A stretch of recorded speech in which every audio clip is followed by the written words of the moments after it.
G'day guys, Robot Elbows here. Welcome to the third installment of online Octane Racing, League Racing. We're at China this weekend, and I'll apologise straight up. Audio didn't record for whatever reason, and so you're just going to have to deal with this shitty bloody calming music I've put in the background, because there was no other way to do it. It was either you record it and it's got, or I chop it up and it's got shitty audio, or I don't do it at all. So I just had to put something over the top as some background music. So hopefully it's not too bad. Anyway, I'm going to cut this down as short as possible. So we're just going straight into the fastest lap I did. As you can see, I'm already potato quality suggests that I'm up a second, but that doesn't sound right. So we're just going to watch the lap and maybe talk a little bit about. We've got a couple of new drivers in. One driver called Captain Gold, who was driving for Toro Rosso, I believe. He was a reserve driver that got to play that weekend, and he was very quick. So I think he automatically got jumped up to the Tier 4 or Tier 3 reserves, I think. We also have Dan Man in the Red Bull, who is now permanent. There was someone else there, but they hadn't been showing up, so basically the role was given to him. And funnily enough, I believe it's Brado's brother, I think, and worked at I didn't work out it. I didn't do any detective skills. My detective skills was Brad telling me that Dan Man was his brother and Rustico apparently is his father. So the whole kit and caboodles there.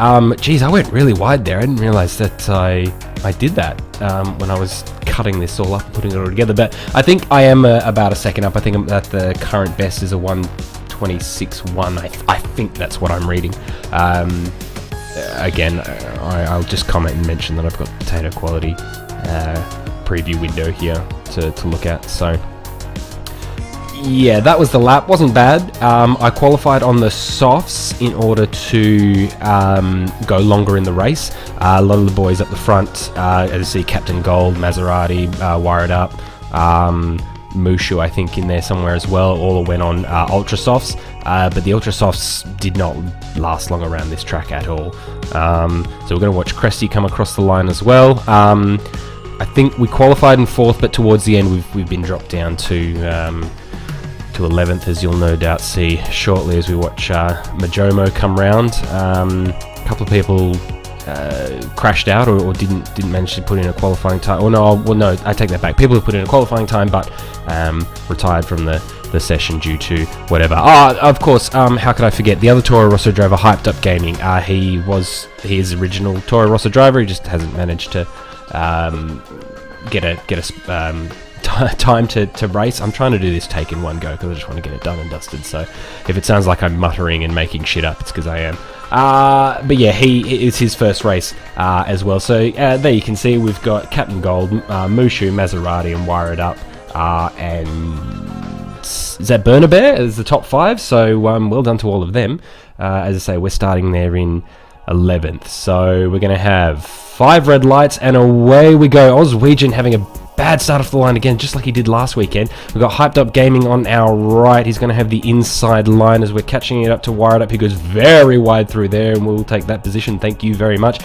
Get slammed between the two of them. So Hyped Up's taken our position there, and everyone's sort of going wide. I think that's Burner Bear up the top there, and I think Cresty's ahead of us. Just as Hyped Up Gaming just loses the back end, and that is his race gone. As yellow flags get thrown up there in Sector 1. Cresty again having a little bit of difficulties there, making around that corner, but he's managed to be okay coming out of there. So Cresty doing well. I think he qualified behind us but made up a couple of spots, or maybe he was 1 or 2 positions ahead of us, I don't remember, but either way he's done very well. So similar for Burner Bear, they're obviously quite high up the field. So that's sort of the opening lap. We've got Nostalgic Meep really putting the pressure on behind us. as we just try and hold our own at the moment. I wasn't very confident around China. I'm usually pretty good around China. Bahrain and China are sort of similar tracks, and I like the kind of long flowing tracks, you know, similar to Spain, but just couldn't get China to work for me, unfortunately.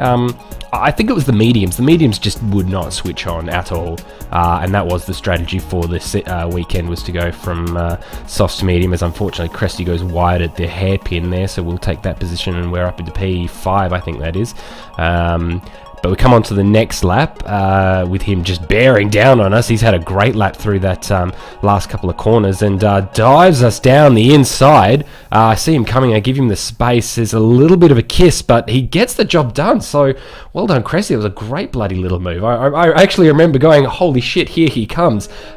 He's gone a little wide out there, unfortunately, but managed to hold some position. And then on to lap 4. He was ahead of us for the entirety of lap 3.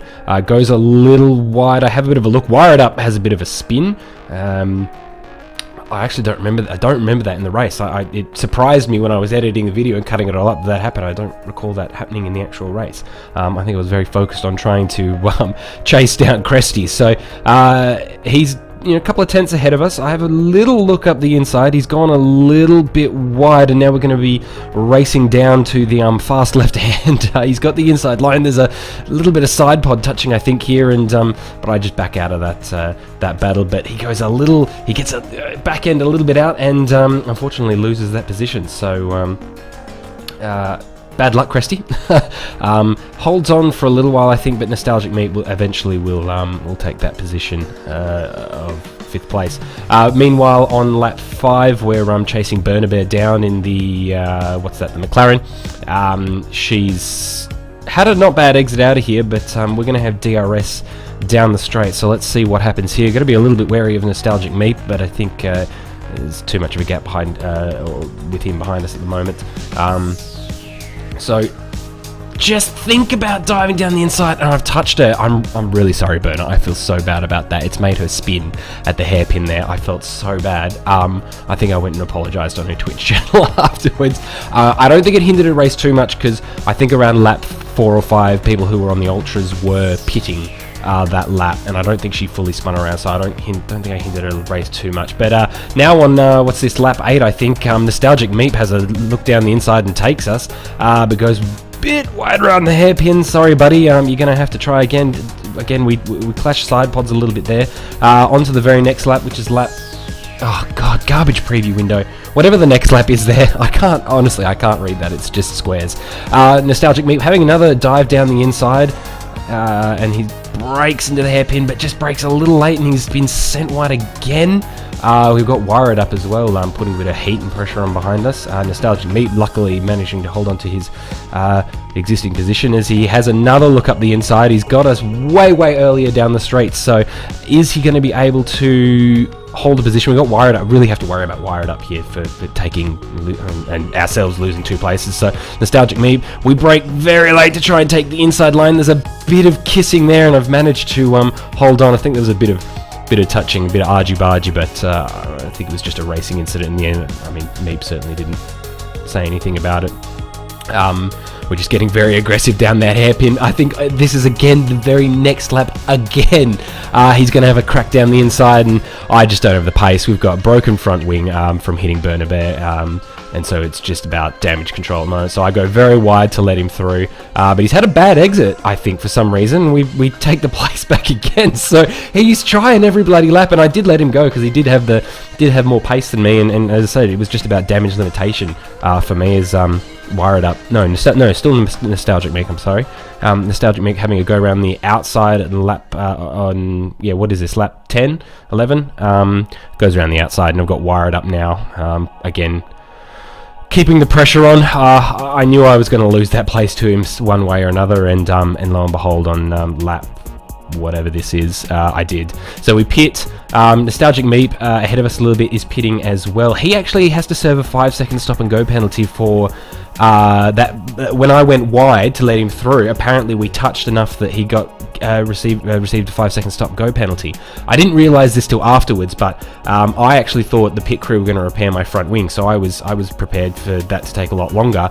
I didn't release the clutch pedal soon enough, and then and then it was too late by that stage. Nostalgic Meat went past me, and that delayed me even more. So unfortunately, we could have jumped him there, but poor pit stop didn't help. So now we're on to lap 18, 16, 15, I don't know, it's a 1 something. This preview window is honestly garbage. I've got to find a way to fix this.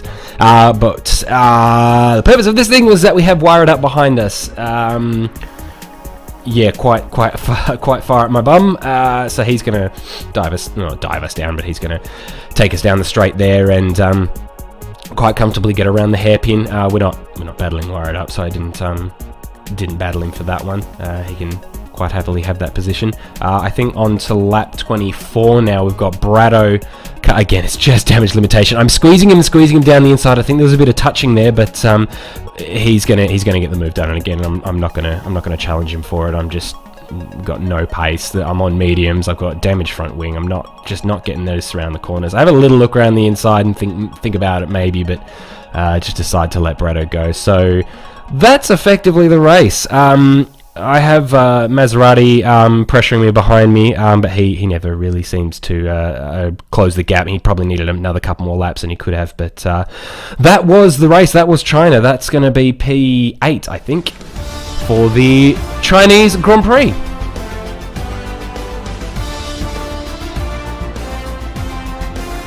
So there you go. Couple of notable people. Nostalgic Meat coming in 4th. Well done to him.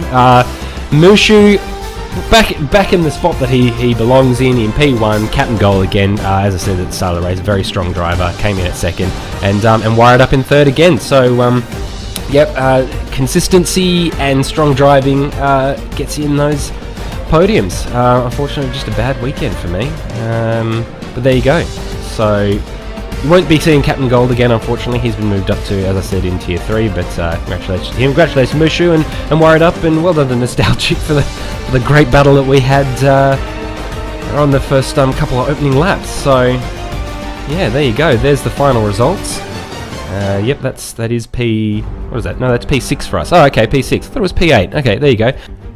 Here are the championship standings for those curious. Mushu's definitely at top. The points are out of order. I'm actually in 4th place. If you add it all up, I am in 4th there with Mushu, not far behind.